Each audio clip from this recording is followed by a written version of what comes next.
Assalamualaikum warahmatullahi wabarakatuh. Perkenalkan, nama saya Tuti Mulyani dengan NIM 18620505159. Di sini saya akan menyampaikan mengenai deteksi 5 gangguan perkembangan fisik motorik anak usia dini. Gangguan perkembangan fisik motorik anak menjadi salah satu kekhawatiran yang dialami hampir setiap orang tua. Hal ini karena tidak ada orang tua yang menginginkan anak memiliki masalah dalam tumbuh kembangnya.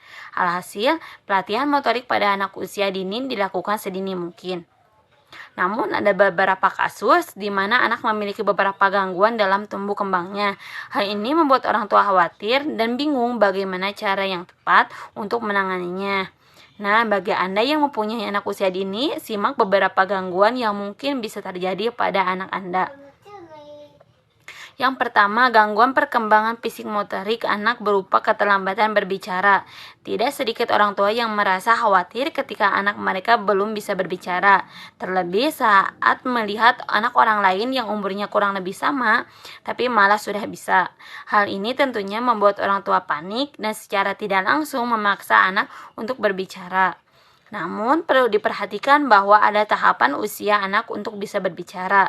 Saat usianya mencapai 2-3 bulan, anak sudah bisa menciptakan suara vokal. Sementara di usianya yang ke-4 bulan, dia akan mengoceh, mengekspresikan diri melalui suara, dan membentuk interaksi sosial.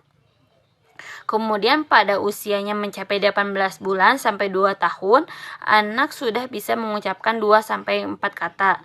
Nah, jika Anda merasa anak mengalami gangguan karena keterlambatan berbicara, Anda bisa merangsangnya dengan melakukan terapi. Beberapa penyebab anak terlambat bicara karena banyak menonton TV atau smartphone, kurang stimulasi atau kelainan. Yang kedua, mengalami keterlambatan dalam berjalan. Salah satu gangguan perkembangan motorik anak yang terjadi pada anak bisa dilihat dari keterlambatannya dalam berjalan. Setiap anak mempunyai masa yang berbeda-beda untuk bisa berjalan. Umumnya, anak yang berusia 8 bulan ke atas sudah mulai belajar berjalan.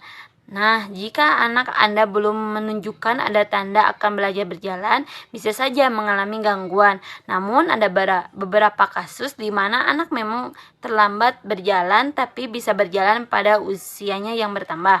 Sementara jika anak Anda sudah memasuki usia 18 bulan, masih belum menunjukkan tanda ingin belajar berjalan, segera lakukan konsultasi. Anda bisa memberikan stimulasi pada otot kaki anak dan membawanya terapi. Yang ketiga, gangguan perkembangan berupa autisme. Gangguan perkembangan fisik motorik anak salah satunya adalah autisme. Bisa dikatakan gangguan ini merupakan gangguan pada anak yang menyebabkan sulit dalam berbicara. Bahkan mereka juga sulit dalam melakukan interaksi, memahami kondisi, dan menunjukkan tindakan emosi berlebih. Autisme merupakan salah satu gangguan yang terjadi pada motorik halus anak. Periksa dan lakukan konsultasi pada dokter sesuai dengan bidangnya. Hal ini bertujuan untuk mendorong kemampuan anak dalam komunikasi, berbicara, dan tingkah lakunya. Yang keempat, gerakan tidak seimbang antara anggota tubuh. Gangguan motorik kasar bisa Anda temui jika anak mengalami gerakan tidak seimbang antara anggota tubuhnya. Motorik kasar sendiri merupakan gerakan tubuh dalam menggunakan otot yang dipengaruhi usia, berat badan, dan perkembangan anak. Jadi gangguan akan terlihat dari gerakan anak yang tidak seimbang. Selain gerakan tidak seimbang pada tubuh, anak bisa saja mengalami gangguan refleks tubuh atau gangguan tonus otot. Cara menanganinya adalah berkonsultasi dengan dokter atau melakukan terapi kepada ahlinya. Yang kelima, kelainan genetik berupa sindrom Down. Salah satu gangguan perkembangan fisik motorik anak juga bisa terlihat dari kelainan genetik berupa sindrom Down. Sindrom Down merupakan gangguan yang terjadi di dalam kandungan.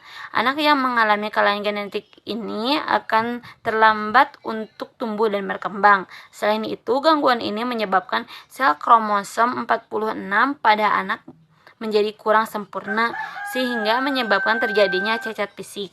Tidak hanya itu saja, tapi juga bisa mempengaruhi kemampuan perkembangan dan merusak kemampuan sel motorik pada tubuh. Anak-anak juga bisa lebih cepat dalam menderita penyakit bawaan. Cara mengatasi gangguan fisik motorik anak adalah melakukan terapi, karena sindrom Down tidak bisa ditangani apalagi disembuhkan. Selain itu, anak juga